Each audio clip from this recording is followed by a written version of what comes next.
Ahoj, vítám vás všechny u další epizody Beyond Reality. Jsem moc rád, že dnešním hostem je právě Jan Kavalírek, bývalý vládní zmocněnec pro umělou inteligenci, expert na toto téma a taky velvyslanec střední a východní Evropy právě pro AI. Honzo, vítej. Ahoj a moc děkuji za pozvání. Super. Než se do toho pustíme, já bych ještě raz zmínil jednu věc. Ty jsi byl teda osobností umělé inteligence za rok 2025, tak možná, když nám dokážeš a posluchačům jenom krátce představit tu tvoji cestu. Jednak chci zdůraznit, že si nesmírně vážím teda toho ocenění, je to pro mě velká čest, ale jak jsem říkal vlastně už v ten večer, když jsem tu cenu dostal, tak já to vlastně neberu zdaleka jenom jako ocenění mojí práce, ale spíš jako ocenění toho pokroku celkově, co jsme letos společně dosáhli, který podle mě byl jako mimořádný a já si nesmírně vážím toho, že jsem mohl být u toho. Přesně jak si říkal, v roli tehdy ještě náměstka na Ministerstva průmyslu a vládního zmocněnce. A bylo mi vlastně obrovským privilegiem, možná až řeknu, že jsem měl velkou důvěru v tom a opravdu jsem mohl vlastně společně s týmem tvořit ten systém od dozorové infrastruktury přes český zákon, ale taky věci, jako je třeba podpora firmám, aby právě nasazovali umělou inteligenci do praxe, podpora třeba vzdělávacích programů, výzkumu, tak pak i takové ty věci, jako je AI Gigafactory, jako je vyjednávání třeba té evropské legislativy. Mě to nesmírně naplňovalo, hrozně mě to bavilo a myslím si, že ten český ekosystém má dneska výborně našlápnuto. Myslím si, že je soudržnej a myslím si, že máme velký tah na branku a že opravdu můžeme vlastně ukázat, že i z Česka, což je takový můj cíl, který bych chtěl dosáhnout, že prostě i z Česka dokážeme dělat špičkovou umělou inteligenci. Mm-hmm. Když tam měl prav, ale v podstatě zmocněnec je do jisté míry role politická. To znamená, že si předal žezlo nový vládě a teda novým zmocněncem je teď Lukáš Kačena. A jak to teď vnímáš, jak to cítíš? Myslíš, že ta kontinuita se zachová? Věříš, že zůstane ten tah na branku, který se tady vykopli?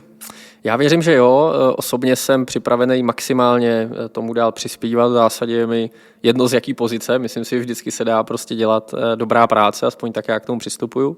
Já jsem moc rád, že do toho Lukáš šel. My se známe dlouho z AI komunity, takže moc mu držím palce, aby se mu v této roli dařilo.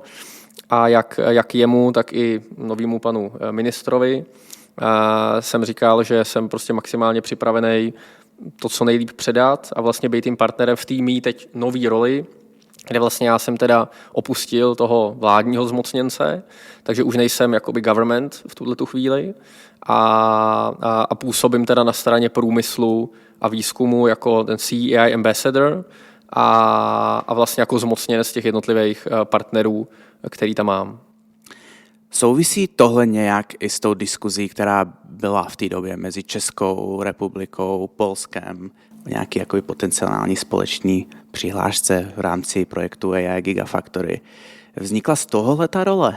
Míříš naprosto přesně, protože to do toho výborně to zapadá do toho konceptu.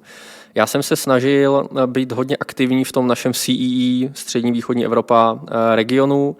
Vlastně my jsme iniciovali právě i tu spolupráci s Polskem a to z jednoho prostého důvodu, myslím si, že ty naše státy prostě jsou partneři a významně to zvýší naše šance, aby jsme dostali tu výpočetní infrastrukturu, která je naprosto klíčová za mě, prostě k nám do Česka a tím pádem i do Polska vlastně jako do konzorcia, teda střední a východní Evropy. Proto tohleto partnerství. A díky tomu já jsem byl hodně aktivní v tom regionu, vlastně i v těch ostatních státech, hodně aktivní v Bruselu. A potom, co teda jsem vlastně skončil na té roli vládního zmocněnce, tak jsem byl osloven těmi subjekty, že by bylo dobrý, kdybych pokračoval v těch aktivitách, jak v těch aktivitách, co se týká vlastně zjednodušování legislativy, což je jedno z mých velkých témat, kterým se věnuju.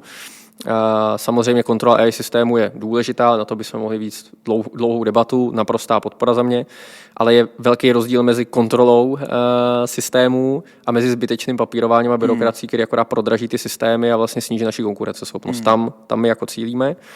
No ale pak taky ty téma právě infrastruktury, AI Factories, AI Gigafactories. Takže vlastně, když jsem byl oslovený s tím, že bych mohl pokračovat a vlastně podpořen těma partnerama, který já tam mám, což je Svaz průmyslu a dopravy, Asociace pro aplikovaný výzkum v IT, Česká národní AI platforma a pak 2 mezinárodní organizace AI Chamber a Sea Digital Coalition, tak musím říct, že mi to vlastně udělalo radost a říkal jsem si, jo, to je výborný, můžu se té práci věnovat dál, můžu být dál užitečnej. No a šli jsme do toho vlastně. Super. A když můžeme ještě chvilinku ty AI Gigafactory zůstat, jak by ta realizace vypadala pro Českou republiku? Jak by to vypadalo, kdyby to je v rámci spolupráce i s tím Polskem? Bylo by to, protože jde o, dá se říct, výstavbu, která pak se pojí na určitý hardware, který je specifický. Konečná infrastruktura, když tak mě oprav, je cloudová. Bylo by to, že máme tady část AI Gigafactory v Polsku, nebo je jedna například v České republice a pak se využívá napříč SEA regionem? Bylo by to přesně tak, že by byla v zásadě jedna by byla v Česku, jedna by byla v Polsku a nad tím by bylo společný konzorcium jako jeden subjekt, díky čemuž budeme mít jednak významně lepší vyjednávací pozici, protože vždycky než soupeři, tak je lepší spolupracovat a jednak budeme mít větší kapacitu. Jo. A všechno to vede vlastně k tomu cíli, který my máme, který já pořád víc a víc jsem přesvědčený o tom, že pro budoucnost je nutný, aby stát měl vlastní výpočetní kapacitu. A to neznamená, že nechceme spolupracovat s partnerama, to neznamená, že nemůžou nějaký modely samozřejmě běžet někde komerčně, to je naprosto v pořádku. Ale potom tady máme nějakou oblast citlivých dat z pohledu státu, který prostě nebudeme chtít, aby šly za hranice naší republiky, jako jsou zdravotnické data, kritická infrastruktura, cyber, bezpečnost, armáda obecně. To musí zůstat v Česku pod naší kontrolou. A stejně tak, pokud se bavíme o tom, že chceme být AI hubem, tak tohle je za mě ta cesta, která k tomu vede, protože když budeme mít vlastní výpočetní výkon, vlastně stát bude mít vlastní výpočetní výkon, tak může potom podpořit firmy v tom, aby se dostali k dostatečné kapacitě, protože tý bude nedostatek, to je prostě ze všech dat plyne, že to je jako jednoznačný. Ten stát, který bude moct podpořit ty svoje SMíčka, tak získá výhodu, taky můžeš podpořit výzkum a vývoj, můžeš vlastně nasazovat potom státní modely jako digitalizace státní správy. To všechno by šlo právě díky té AI Gigafactory. A proč je důležitý být součástí té žádosti, respektive, abych byl korektní investorem, jsou České radiokomunikace, je to vlastně privátní projekt, ale je tam nutná ta podpora vlády a za mě je tam naprosto klíčová právě ta vládní investice, aby stát měl nějakou kapacitu pro sebe, protože ty České radiokomunikace, vlastně AI datacentrum tam dneska už stejně staví, jo. Oni už poskytujou, mají tam L40, mají tam H100, umějí Blackwelly, poskytujou to firmám, můžeš tam provozovat už model jakoby vlastně v jejich infrastruktuře. Ale co je pro nás teď důležitý je, aby do toho vstoupil ten stát, rezervoval si tam vlastně nějakou tu kapacitu a díky té podpořil tu ekonomiku. To je naprosto zásadní. Stejně tak nad tím uvažuje i to Polsko. Buduje tam něco o, řekněme, stejné velikosti, jako máme ambici my tady v Česku. Takže když to spojíme, tak najednou jsme ještě o úroveň vejš a můžeme říkat opravdu prostě my jsme se spojili, CE region, dejte tu jednu kapacitu, jakoby Evropská komise k nám, podpořte ten náš projekt. A jak vnímáš momentálně Českou republiku v rámci toho pomyslného AI závodu? Myslím, že teď, když jsem koukal na nějaký data, tak co se týká využívání firmama, tak jsme na nějakým 15. místě v rámci evropských členských států Evropské unie, ale možná by mě to zajímalo z toho tvýho pohledu. Jak to teď vnímáš? Vy sami jste říkali a vlastně i tvrdíte, že byste Českou republiku rádi viděli v rámci top států nejenom tady v EU, ale v rámci světa. Tak možná, kdybychom se mohli pověnovat tady tomu. Určitě a já si myslím, že to je jako naprosto reálný cíl prostě, jo. Respektive takhle, já vždycky říkám, když tu ambici mít nebudeme, tak na té špičce určitě nebudeme, jo. Ale když si řekneme, jo, prostě je to nějaká vize toho státu, prostě chceme být technologicky vyspělý stát, moderní, chceme jít touhletou cestou umělé inteligence, protože věříme, že to je ta budoucnost, minimálně technologického rozvoje, ale to bude budoucnost rozvoje pravděpodobně možná i obecně myšleno, tak jsem přesvědčený, že se tam jako můžeme dostat. Samozřejmě musíme do toho investovat, jako i stát do toho musí investovat, musí pomoct těm firmám, aby jsme reálně prostě dokázali tu technologii vlastně dostat do těch procesů. Tam si myslím, že není žádný důvod, aby jsme nemohli jako Česko být naprosto excelentní jako nasazování umělé inteligence do praxe. Jsme průmyslový stát, extrémně pracovitý, vzdělaný, máme dobrý technický školy, všechno. Finančně tohle ani, jakoby je to pro nás akceptovatelný, jako pro stát naší velikosti, můžeme v tom excelovat. Stejně tak, když budeme mít AI Gigafactory, budeme tady mít prostě 77 až 100 megawatový AI datacentrum, 100 000 H100 čipů, nebo na ty modernější čipy je to samozřejmě méně, ale jako pro představu, tak můžeme tam realizovat špičkový výzkum potom. A samozřejmě nikdo neříká, že proto, aby jsme byli v top 10 státech na světě, tak potřebujeme stavět tak velký datacentra, který mají gigawaty, jako staví dneska hyperscaleři v Americe. To k tomu nutný není a samozřejmě celkově otázka, jestli to má být cíl Evropské unie, vlastně chtít soupeřit konkrétně v tomhletom.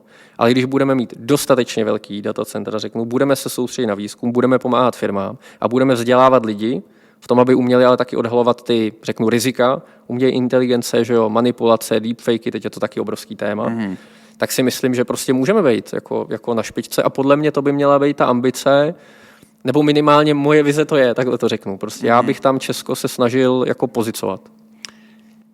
Jaký na té cestě vnímáš bariéry k tomuhle cíli? Tak určitě je tam hodně věcí, které si musíme odpracovat. Potřebujeme k tomu velkou podporu vlády, i k tomu projektu AI Gigafactory, jak už jsme o tom hovořili, to je tam nezbytný. Potřebujeme víc zlepšit právě tu adopci AI do praxe. My na tom nejsme špatně, ale je pravda, že podle těch statistik, a taky si to zmiňoval, tak jsme mírně pod průměrem Evropské unie a ono samozřejmě to jde ze západu prostě na východ, ta adopce klesá, je to tak, ale zase meziročně se velmi rychle ve všech těch státech zvyšuje.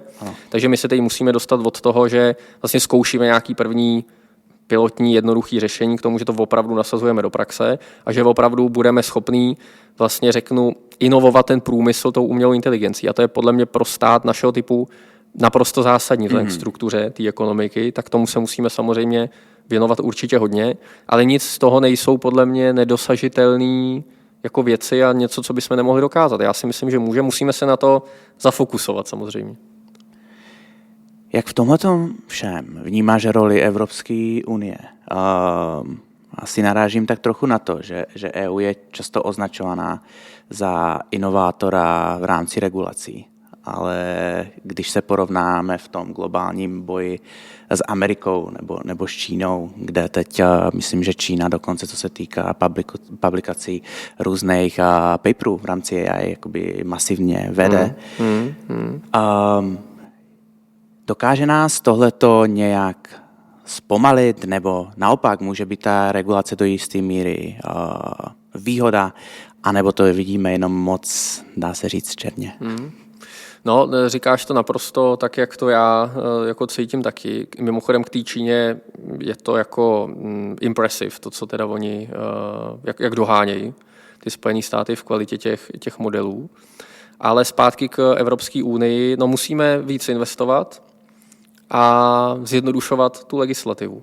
A vlastně v oboje dvoje je mimo jiné teda jakoby role, proč se ty partneři za mnou spojili, protože my jako Česko jsme dneska poměrně hodně silně spojení se zjednodušováním právě té zbytečné regulace, zbytečného papírování, protože jsme to byli my, který na té radě 6. června, když já jsem měl možnost tam teda jakoby Českou republiku zastupovat, tak jsme navrhli právě odklad některých částí toho projektu, tak aby vlastně celý ten segment náš získal větší čas se na to připravit a aby byl čas na to zjednodušování, který se teď děje. Ale samozřejmě na tom je potřeba dál pracovat, musí se to dotáhnout, protože právě v těchto týdnech probíhají ty debaty v Bruselu, co všechno se zjednoduší a samozřejmě zdaleka ne všechny státy ještě pořád to podporujou a taky to musí projít Evropským parlamentem, kde bude taky velká debata. Jsou tam samozřejmě zastoupený různý frakce, některé frakce jsou víc pro konkurenceschopnost, některý řeknu to vidějí jinak, takže je tam ještě hromada práce, který se musí stát, ale podle mě je to naprosto nezbytný, protože přesně jak ty říkáš, my si tím prostě podkopáváme nohy. To tak je.